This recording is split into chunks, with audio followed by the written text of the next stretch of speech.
Good afternoon. Thanks for joining us. Welcome to an earlier than usual North East Tonight. Just over half an hour ago, the club announced that Sam Allardyce is no longer manager. They say the decision's been reached by mutual agreement. But Allardyce didn't look like a man who thought he was about to leave when he gave a press conference this lunchtime.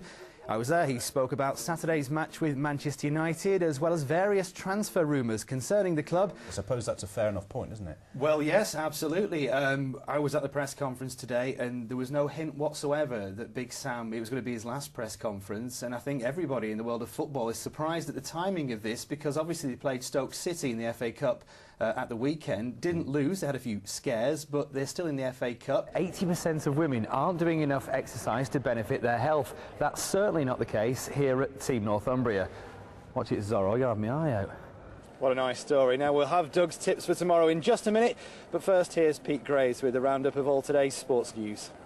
Well, on the sport now, Ian Haslam's here. He's just turned 30, he's in a good mood, and even better because the region's got an Olympic medal winner, as we heard. That has contributed to it, Kenny, as you rightly say. Yes, great news, and we're hoping it might be the first of a few medals. We've had the reaction from North Yorkshire to Joe Jackson's medal win, and we can now get the reaction from Beijing from our man Mike Hall, who a short while ago sent us this report. He will. Now, Tony, I think it's fair to say, wasn't quite at his best in the first fight. Yesterday saw off Zello fairly convincingly, which bodes well for the semi-final, doesn't it?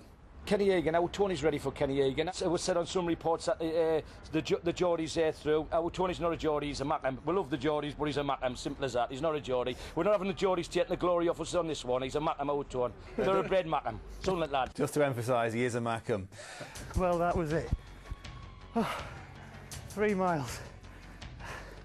Doing a Great North run at 13.1. Is it 13.1? Seems a heck of a long way away yet. But it's April, plenty of time to go yet. These people are true fanatics of Newcastle and Sunderland. What's unique about that? Well, they're engaged to be married, but the gentleman, Alex here, won't tie the knot with the lovely Nicola until his beloved Newcastle win a trophy, that being the FA Cup. Mark Plale from Gateshead fought off competition from hundreds of others to be a finalist in the competition in London. And what's even more remarkable, though, is that he only has one hand. Alistair Martindale reports. It's immediately having a knock-on effect here in the North East. Well, tomorrow, Hexham Auction Mart was to be full of cattle and farmers buying and selling.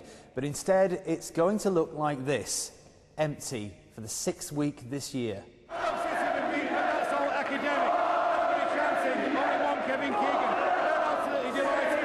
Exciting times ahead here at St James's. As we can see, my friend Nick here. Turn around, Nick.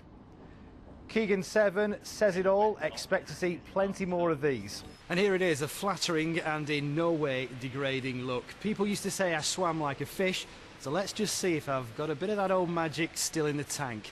It's a bit like We Are the Champions, this. On that damp note, I'll pass back to you in the warmth and the dryness of the cosy studios.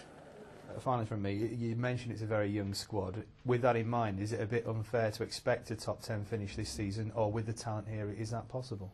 I think it's definitely possible to get in the top 10 for us. So that's all for now from Highfield Community Primary School in Sunderland. So it's goodbye from me, and it's from them. Ian Haslam, ITV Time Tees, Sunderland.